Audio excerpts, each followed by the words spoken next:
kuulla yhden jutun? Oikeesti. Haluatteko? Tiedättekö te mitä? Nyt on ihan oikeasti tullut kesä. Kesä on tullut. Vihdoinkin. Eikö se ihanaa? Kattokaa vaikka. Kattokaa nyt, täällä on ihan oikeasti tullut jo kesä. Siellä on äitin kukatkin kukkii. Siis ihanaa. Ja viikoksi on luvattu jopa 25 astetta lämmintä. Ihanaa. Arvastakaa mitä. Siis jotain niin rasittavaa. Mikä tää on? Meillä oli ratsastus. Siis ulkona on ihana sää, aurinko paistaa, on yli 15 astetta lämmintä. Ja meillä on ratsastus Maneesissa. Ja arvatkaa mistä se johtuu. Koska meidän kenttä lähti täältä. Mitä me tehtiin ratsastustunnilla? Mä olin keskiviikkon kahdella ratsastustunnilla. Ja sillä ensimmäisellä me hypättiin. Me mentiin ensin verkkoesteinä semmoset yksittäiset. Ne meni vähän niin ja näin. Siis kun mä menin tällä lehmäponilla. Ja sitten verkkohyppyjen jälkeen ja itsenäisen verryttelyn jälkeen me hypättiin pienen rata, jos meille tuli yksi kielto. Sorry. Ja sitten muutenkin me oltiin aika hitaassa ratatemmossa, että se ei mennyt kauhean hyvin. Sitten mä päätin, että koska mä en päässyt opalilla menemään, niin mä en mene niihin seuraaviin estekisoihin. Ja mä en päässyt hyppäämään 50-60 senttisen. Eli niihin en ole sit menossa.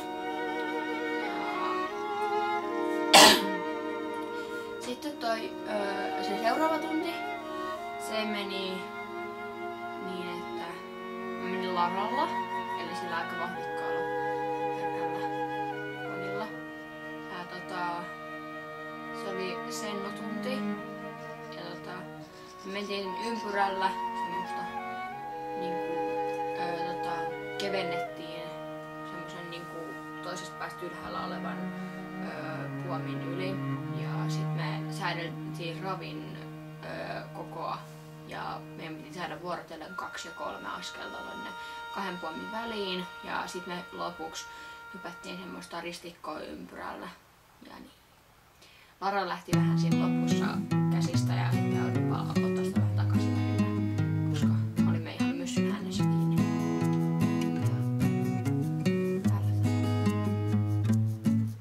Tässä nyt vähän materiaalia tältä myssytunnilta, koska Lara-tunnilla mä en saanut kuvaajaa, koska se oli niin vähän.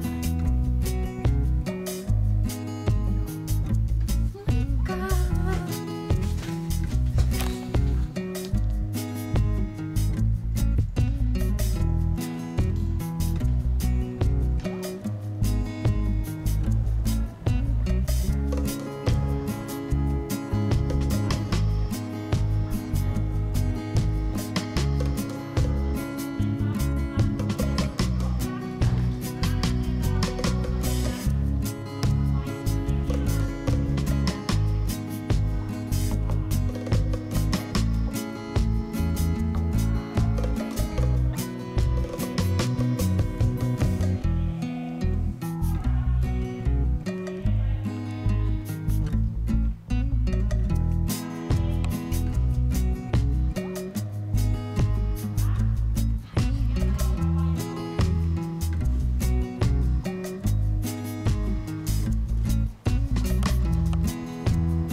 videoin sen ja postaan sen. Jos sulla on